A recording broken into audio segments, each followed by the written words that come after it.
Hey, this is Steve Paradis with Fresh Start Grower Supply and another of our series, Growing It Forward. We're down in beautiful Rockcastle County, Kentucky with my good friend John Karloff, just talking about lawn care. John, thanks for being part of the show. Thanks for coming down and visiting where I grew up. And my family's bought this property in 1955, and we've been surrounded by Daniel Boone National Forest and always will be. Best neighbors you can ever have. Oh, it's gorgeous. I've gardened here my whole life. Well, you can tell that it's really been cared for, and this is where you learned your gardening trade, and John's been gardening successfully and professionally for over 2 decades now and has done rooftop gardens in New York City and all around the United States. So we're really lucky to have you help us out today.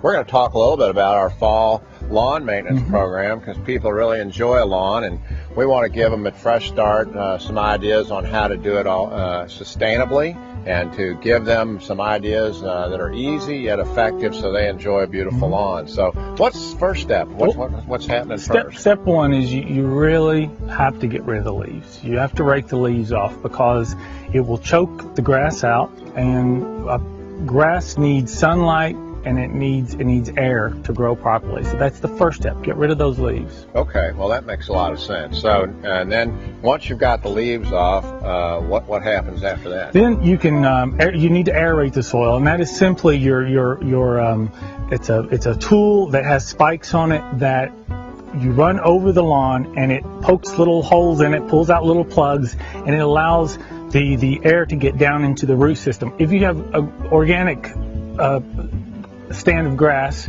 you have lots of earthworms, and they do this naturally, but you want to help it along with an aerator. You get a push behind that you get. You can rent one from a local place and do it in 10 minutes, or you can do it yourself. Either way. Okay, so just simply aerating the soil to get oxygen down there, and I guess water for good drainage, and then step 3, I think it probably helps with the seeding. Is that Yes. What's next? You open it up. You're opening up the soil and getting it ready to accept the seed, the fall seeding. And the secret to germinating grass seed is you need to have good soil to seed contact. It has to touch each other, and that's what this aeration does.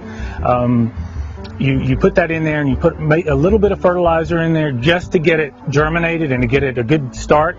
Okay, so you just broadcasting your seed with a little handheld broadcaster, and then the same thing for a fertilizer. Right. Okay, and you want to have just a little bit of fertilizer. You don't need to crank it with high nitrogen, otherwise it's going to be top growth and no roots, I think. Exactly. Right? Nitrogen. You put the nitrogen on more in the spring and summer when you're wanting growth, good top growth, but in the fall you're concentrating on good root systems. Okay, all right, got it. And now what's step 4? You got all this seed in the ground, and I guess it's going to grow because it's got great fertilizer on it. What's happening? Well, you don't want the old grass, existing grass, to choke out these new seedlings that you've planted. So you want to keep it mowed so that air and sunlight can get down there. And also it helps with the leaves as well. As if you do it consistently, you when it comes to the raking, you're not, it chops up the leaves, which is good for the grass and good for the soil. Right, over time, even if you rake, more leaves are going to fall, and so you want to mulch those up so they're not blocking the sunlight and the oxygen. And you're doing it slowly, and you're taking care of it each time you take care of the grass. You're taking care of part of the leaves. Okay. Makes sense. So now you've established these new seedlings, and they're coming up, and you're mowing to give them their fair share of the sunlight.